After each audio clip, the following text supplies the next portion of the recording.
Thank you very much for the invitation to this webinar. After all these months of being confined in our offices or houses, it feels a little bit like traveling to Mexico today, and thank you for this. As it is mentioned on the cover page of my PowerPoint presentation, I work in the European Commission department, which is, among other, responsible for industry, entrepreneurship, and small and medium-sized enterprises. And in our unit, we deal specifically with the textile industry. As it was already mentioned by Paola Belabona before, sustainability is a key priority for the European Union in terms of adapting to the low-carbon economy, shifting to circular economy, and protecting biodiversity and the oceans. And this sustainability is part of many of our policies, including the industrial policy. As it was also mentioned, the European Green Deal for us, it's a kind of roadmap for making the European economy sustainable. In March of this year, we adopted some policy documents to which I will come back, and also my colleague Ruben Decker from the Department of Environment. And I refer in particular to the new industrial strategy, which recognized that the ecological and digital transitions will affect every part of our economy, society, and industry. And of course, the sector of textiles will not be outside. And also the new Circular Economy Action Plan, while it will guide the transition for many sectors, it will pay particular attention on resource-intensive sectors, including the textiles. But maybe it's good to give some elements on how is the textile sector in Europe. In the textile and clothing sector, small and medium-sized enterprises account for more than 90% of the workforce. Production and consumption have been traditionally based on linear business models. In the European Union, following a long period of restructuring and delocalization of companies outside Europe, the turnover, number of companies and employment have been increasing in the recent years. Textile producers are finding niche markets and are no longer competing with cheap imports. The main competitive products in the European Union are in high-end clothing and technical textile, used mainly for automotive applications, for medical textiles, agro-textiles, and protective clothing. If we can pass to the next slide, please. As you can see in this, on this slide, the textile and clothing sector has a turnover of 146 billion euros in 2018 and investments of almost 5 billion. It employs more than 1.5 million workers, and it is basically composed by 175,000 companies, most of which, as I told you, are small and medium-sized enterprises. We had 61 billion of exports in 2019 and 109 billion of imports. In fact, more than 50% of clothes which are sold in the European Union are produced in third countries. Our main export destinations are Switzerland, the United States, and China. And leading suppliers of clothes which are imported to the European Union are China, Bangladesh, Turkey, India, and Cambodia. If we go now to the next slide, regarding specifically some figures on the textile trade between the European Union and Mexico, as you can see, we have imported 191 million euros of textile and clothing from Mexico and exported 974,000 million to Mexico. I think these figures are for 2018, if I remember well. Now, in the next one, here it's also quite interesting to mention some strengths of the competitiveness of the sector. Regarding the European Union, it is the high quality of the production, especially, as I said, in technical textiles and fashion, high fashion clothing.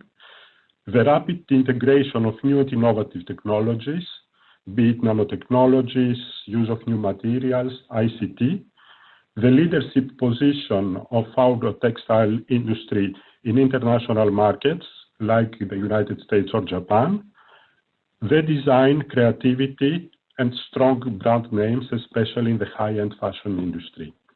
But there are also some challenges for the competitiveness of the sector. These are the low profit margins, especially for small and medium-sized enterprises, the sustainability in the value chain. It is a sector with strong environmental footprint, strong international competition, which sometimes can be due to factors such lower environmental or social standards in certain countries, and also the gaps and the mismatches on skills. Of course, what it is important to say is that in the recent months, we have seen a shock across the global economy because of COVID. And in the case of textile and fashion ecosystem, with its interconnected and globally exposed value chains, we have seen disruption in supply chains and also a sharp drop in consumer demand. This translates into losses in turnover of at least 30% for this year. Many textile companies have also, and fashion companies, were also mobilized by converting their production lines and supply chains to bridge critical gaps, in particular for face masks and other protective clothing. And we have been very thankful, of course, for the work of these companies. And we are working currently together with the industry to build more agility and preparedness for any future crisis. Now, if we come to the problematic of the footprint of the sector, as you can see, producing textiles and clothes, or as you know, producing textile and clothes requires large amounts of non-renewable resources.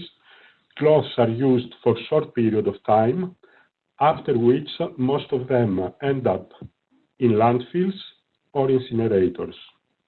In addition, the fast fashion model of clothing has increased in the last years and is foreseen to double by 2030. And as we say on this slide, the collection of textiles between the different member states of the European Union is around 25% average and going low to 11% in some member states and up to 75% in other member states. And according to data from Ellen MacArthur Foundation, only 1% of material used to produce clothing is recycled into new clothing globally. And in fact, I had a meeting this morning with the Ellen MacArthur Foundation, and I asked them if these data, which were given in 2017, are still the same, and as I understood, there is not a big progress so far. To that, we have to add that virgin fibers are cheaper than recycled ones and mainly imported from third countries. In addition, as my colleague Ruben will say later, the European Union waste legislation provides that all member states, they will need to collect separately textiles as of 2025. And now we come to the next one, please. And now we come to the current and future work. As I said, in the month of March, and that was a very critical moment where many member states started even confining the population, we had adopted at the European Commission 2 policy papers. The new industrial strategy, which underlines that the twin and ecological and digital transitions will affect every part of our economy, society, and industry, as I said at the beginning of my intervention. And a swift and sustainable recovery will require new technologies with investment and innovation to match. This will create new products, services, markets, and business models. It will shape new types of jobs that do not yet exist and which need skills to be developed. We hope and we expect that a shift from linear production to a circular economy will be among the driving forces for the future. In the same week that the new industrial strategy was adopted, it was also adopted the Circular Economy Action Plan, and which announced, as Paola said at the beginning of the webinar, a comprehensive EU strategy for textiles. This strategy will aim at strengthening the competitiveness, the industrial competitiveness of the sector, boost innovation, and the market for sustainable and circular textiles. Our idea is to prepare this strategy based on input from industry and many other stakeholders in order to identify what are the problems and be able to propose some solutions. And of course, a new element for this work will be also to prepare and the agility of our industry for a conversion of the industrial production, something that has emerged as a lesson learned from the COVID-19 crisis. This can allow to develop autonomy in certain segments of the textile ecosystem without creating disruptions in strategic value chains. Also, working with international partners is very important because of the global value chains. I will stop here, and I think I will pass the floor to my next colleague, who will give also more details about this strategy. Thank you very much. I was already introduced by Laura, so I will skip my introductory slide if it moves. Yeah, here we go. And jump straight into the content. Christos already briefly mentioned the European Green Deal. This was, for those of you who follow the work of the Commission closely, if you'll remember, the very, very first thing the new Commission did once the Commission von der Leyen took office, within, I think it was 2 weeks, we published the European Green Deal, which is a very wide policy agenda, which incorporates all the things that I have on the screen here. Has a very strong component on climate and includes all the EU's climate ambitions for 2030 and 2050. It looks also at pollution and the toxic-free environment, at biodiversity, at making our food systems more sustainable, smart mobility, also making our mobility more sustainable.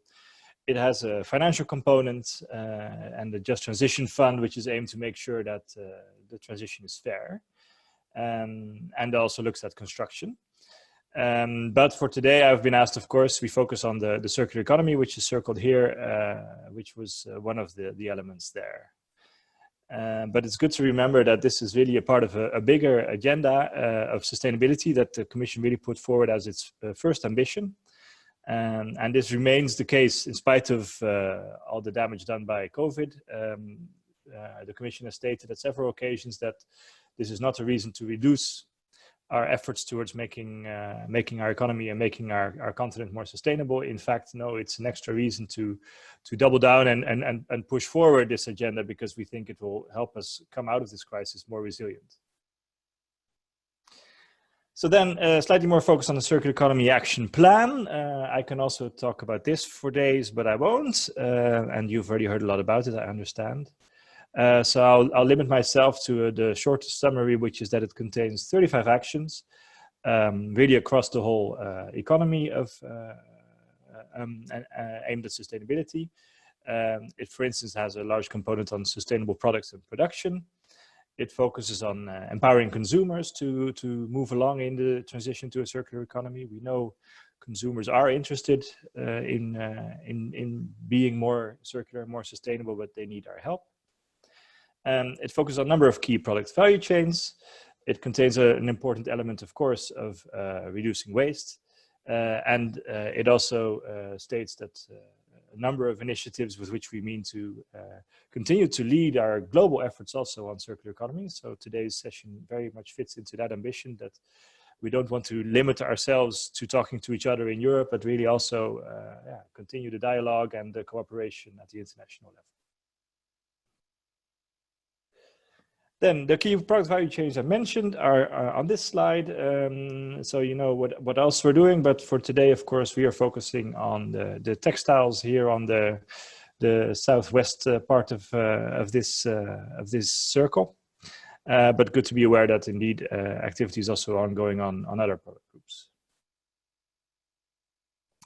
And as Christos also explained, you see a similar movement from the side of the industrial strategy, which has identified a number of industrial ecosystems, and also in the context of the recovery from COVID, has identified a whole range of sectors or ecosystems, as we tend to call them now, which are considered priority for the recovery and for our economy. And amongst them also is textiles here, closer to 3 o'clock.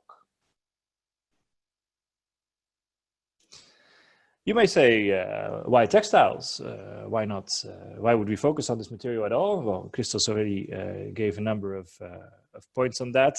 The numbers I have here, a number of numbers to repeat. From a study from our environmental agency here in Europe, we know that textiles ranks 4th when you look at the pressure that it exerts on our planet's primary raw materials, and on water use, just after food, housing, and transport. So it's a very important sector in terms of economy and employment, but unfortunately also in terms of environmental pressure. We know from the work of Ellen MacArthur that the estimate is that 1 full truckload of textiles, as Christos says, ends up in landfill or incineration every second worldwide.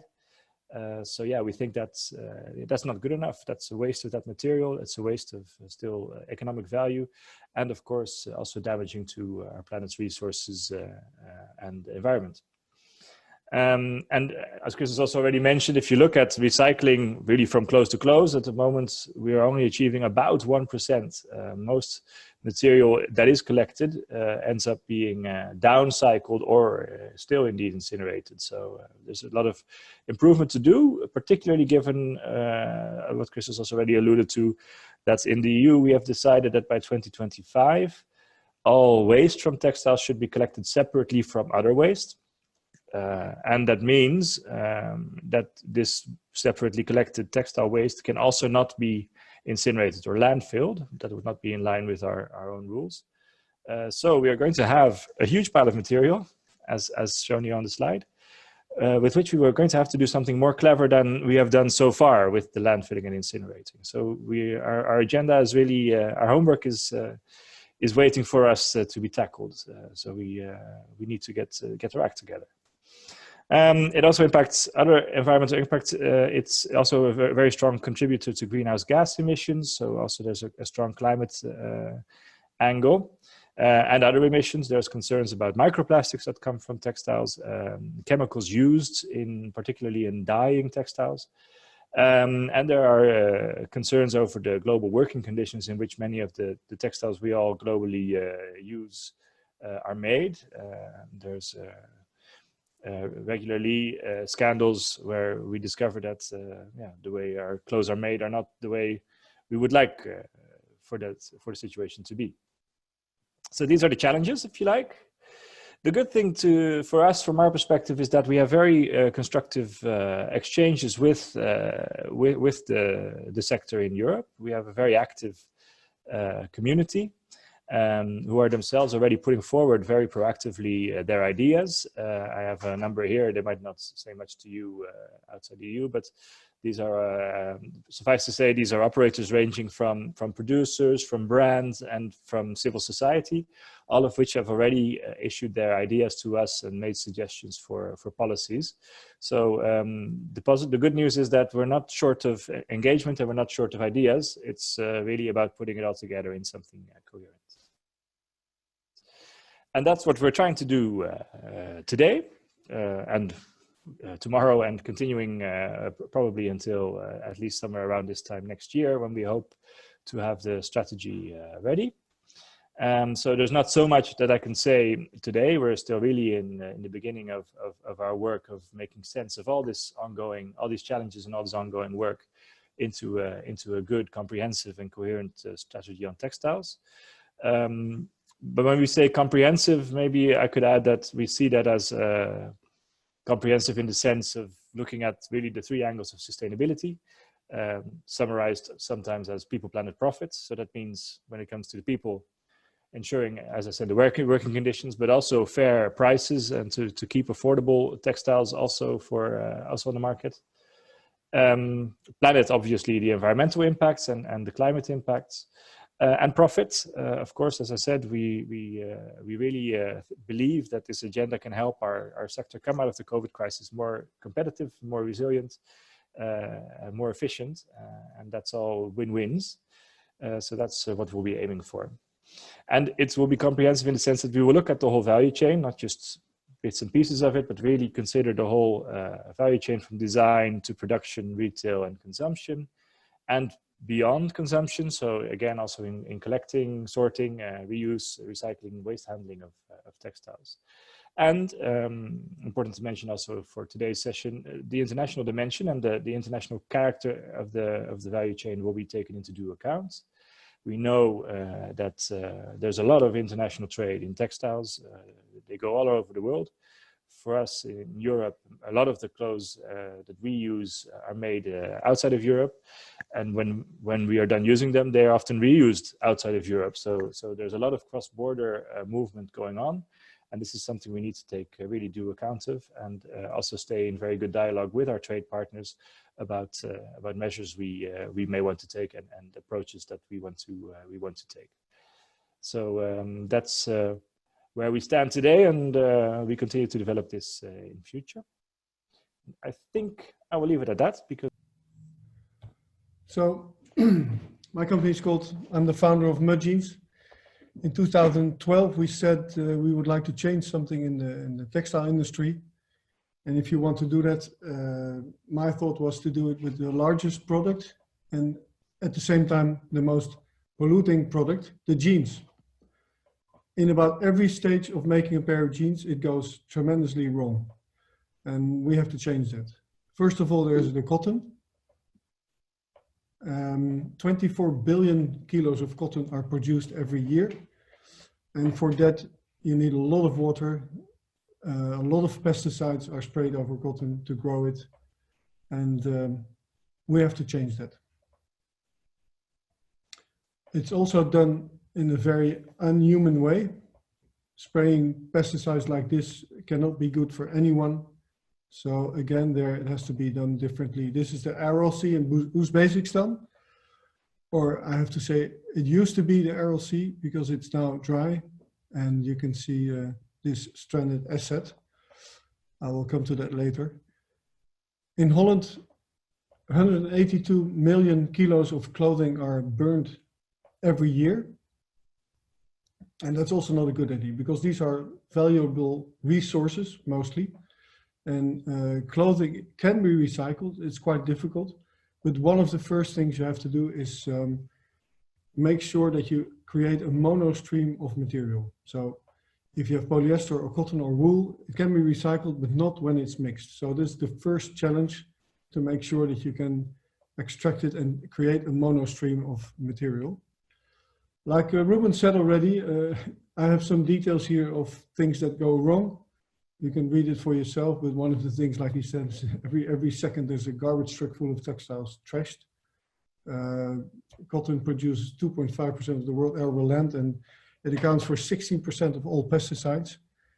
So again, I think you agree all that this is not the way to go forward, and this is also not the way we can explain it to our children. So this has to change. We then decided to create the first and so far only circular denim brand in the world. And that means if you want to be circular, it means that you have to start thinking of circularity at the moment you design a product. So if you want to think about circularity and you know that after use a certain moment you will get your products back, you have to also imagine that you want to recycle it and you want to make it easy for yourself. So one of the things, like I said, create a monostream of material. We do cotton. We don't mix the cotton with polyester or other things. The only thing we do now for women is to add 2% of lycra because we need some comfort sometimes. So some models still have 2% of lycra. There's no other solution for that. But besides that, we really think of the product coming back to us. And we call that circular design. One example, for instance, is, I don't know if you can see that, is the label we use. It's a printed label instead of leather, because with leather you add another raw material to your product, which doesn't help recycling. Another example is the buttons we use now. They used to be of 3 materials with small piece of plastic and 2 kind of metals. We now have changed that into all stainless steel metal. So again, easier to recycle. The water that's used in both the factories in Valencia, where we recycle the old jeans, and in Tunisia, where the jeans are produced and washed and stone washed, can be reused. It's done with reverse osmosis. The water we still use can be brought back to be used again, and can even be drunk. Now that's not enough. If you do everything right in your production chain, still you have to think of the product you put into the market. So we say we feel responsible also with the rubbish or waste we create. So we want to have our jeans back. In every pocket of the jeans we deliver, we have a small booklet, and inside that there's a gentleman's agreement that you have to sign, that after use, and it can be 10 years, that you promise to send the jeans back to us so that we can recycle it. You can also lease a pair of jeans from us, $7.50 a month for 12 months.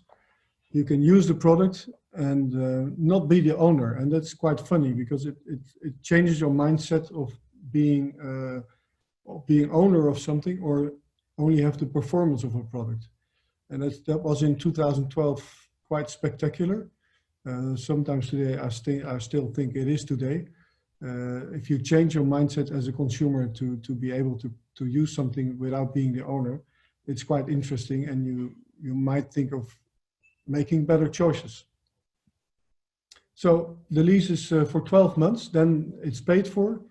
You can then decide either to keep your jeans, because we don't want to push fast fashion, but you can also say, I want to change to another color or to another style, send back your old jeans and we'll send you a new one, and you continue with your $7.50. Many people do that at the moment. It's increasing, especially with what happened the last 3 months. Our company has double turnover because of the situation and because of people starting to realize that things have to change in the world. Now, we started this in 2012, and we got a lot of questions from consumers saying, okay, you're getting these jeans back. Are you really going to recycle this?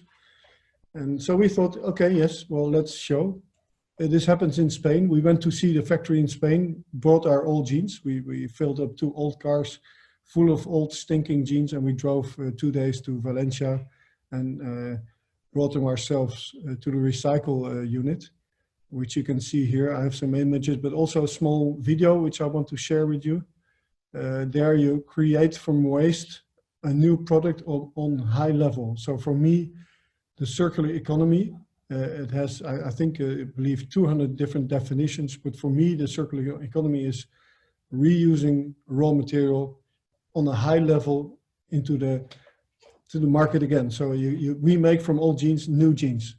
Today, we still have to mix with virgin cotton. We can use up to 40% old jeans and mix it with 60% new organic cotton.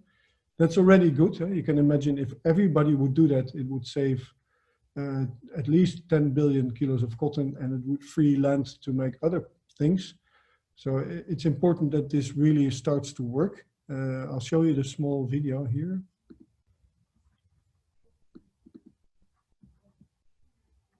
There you go. This is then, of course, the difficulty to be online. There you go. You see our fantastic pile of old jeans that we've gathered. It was a beautiful tour through France, to Valencia in Spain. Met a lot of interesting people and told the story of mud jeans. Even did a beach cleanup with Surfriders Foundation. It's all about imagining recycling. So there it is, the big pile of old jeans. And you see they first cut off the metal parts, and then it goes into the shredder. And the bits are getting smaller and smaller.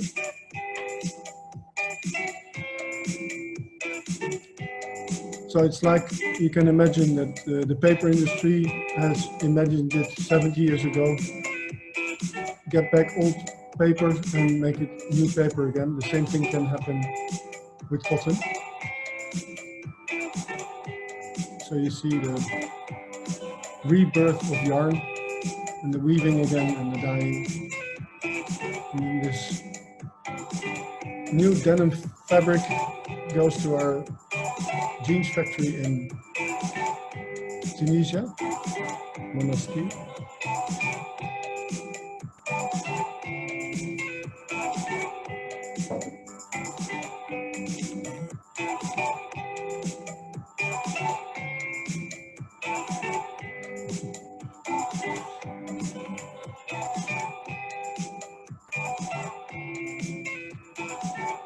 There we go. And then we have new jeans again. No. So here you see the rebirth of a new roll of denim that goes to Tunisia. If you do it this way, you save 92% water. Normally a pair of jeans needs about 8,000 liters of water to be produced. We've done a life cycle assessment, and with the information we gathered from that, with a new, with EcoChain, our partner in this, they calculated that we save 92%. We saved nearly 70% of CO2 emission to do this, and we can recycle up to 40%. If you want to see all the numbers on our website, you can find the full report. We did a sustainability report last year, or this year actually, the new one just came out, with 78 pages of transparency of everything we do, every step we take. We can explain how and what we are doing. So please read this. It's an in-depth report, but very valuable, I think. So then this material goes to Tunisia, to a beautiful factory where people are well paid and have a beautiful environment. You don't need to have these Bangladesh things happening. You can just make jeans in a normal way if you want to pay for it. So I give you an example of how we do the washing of the jeans nowadays. It's with a company called Ginologia from Spain also. Instead of using sandblasting and chemicals and lots of water, we can now make these jeans, do the washing with laser. So instead of hurting the material and downgrading it, we just burn away a little bit of the dye stuff. So we get these worn out effects that everybody wants for his jeans. And you know, every jean supplier could use this if he wants. But of course, it's a small investment to buy these machinery and do it in a better way.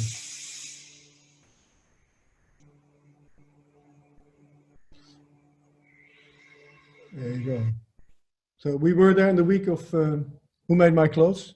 It's the remembrance of the disaster happened 6 years ago in Bangladesh. And we are, of course, supporting this transformation. There's our team getting a lecture of our denim guru, Dion, on the left side.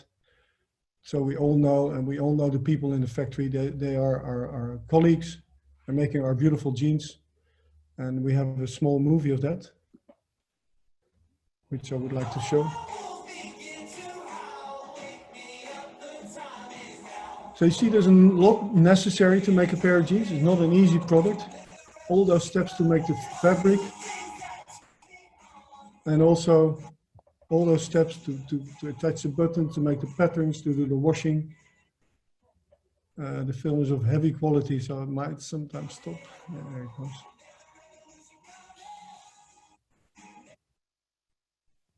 So you can see people smiling, and we've interviewed them. All these interviews are on our YouTube channel, where you can find their daily life, how they live, how they work, and how they can support their family by having a good job.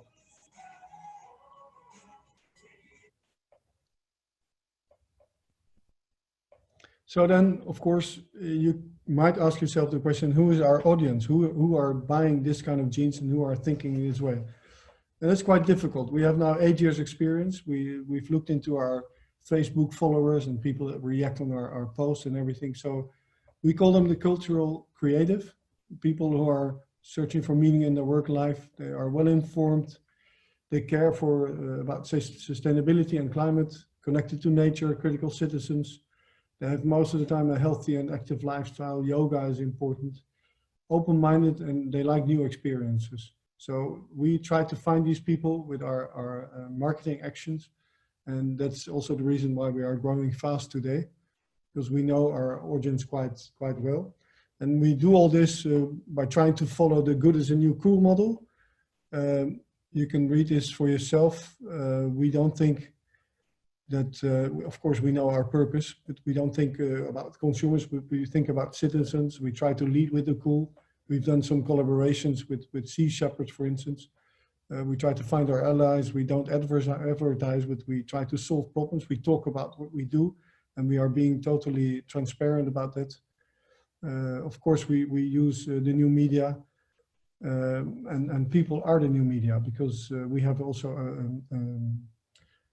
an ambassador program where the buyers of our jeans give their experience about their jeans, and that helps, of course, by building the brand. And of course, we want to prove everything we do, and that's why we've written this life cycle assessment that you can find online. This is an example of the customers we have. I like this movie a lot. And they post this kind of things. We are at the pass of Kandala at 4,900 meters of altitude. On our Facebook. We are doing a trek in the Himalaya mountains. And look with what we are trekking. You can imagine. The margins. There you go. I think it's definitely the higher margins in the world. Greetings from India, Ladakh. Cheers. So from now on, we are definitely the highest jeans in the world. That's for sure. We are also a B Corp. We were one of the first B Corps in Holland. And it's not a certification only, it's also a way of thinking. So if your company is, the only reason of existing of your company is to make as much possible for the shareholders, then you're never going to be able to make a circular brand. So we believe very much in this B Corp community. It's something that changes your mindset. You have to grow. You have to go to a very difficult assessment.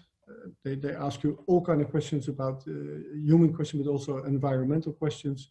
You have to fill it all in. It's a lot of work, but once you're in, you can proudly say you're a B Corp. And other B Corps are, for instance, Patagonia and Tony Chocolonely, Dopper. Maybe if you've heard of it. We like very much to be part of it. We have to sign the Declaration of Interdependence. The slogan of B Corp is very good. It's using your business as a force for good. So it means that you are here to change things, and I think change is necessary. And we can't do it alone. Of course, governments are necessary, and also consumers have to start thinking differently, or citizens. But also companies have to be able to offer the product that customers need nowadays. So we joined also the Net Zero program. You can read about that. And in every step we try to do things better. The last thing we added to our things is that the jeans we deliver through our website are now delivered in 33 cities in Holland by bike. So you can see here how that works. And the collaboration, for instance, which I just meant in the Goods and New Cool model, for instance, with Sea Shepherd, we made a separate collection, which really was a good thing.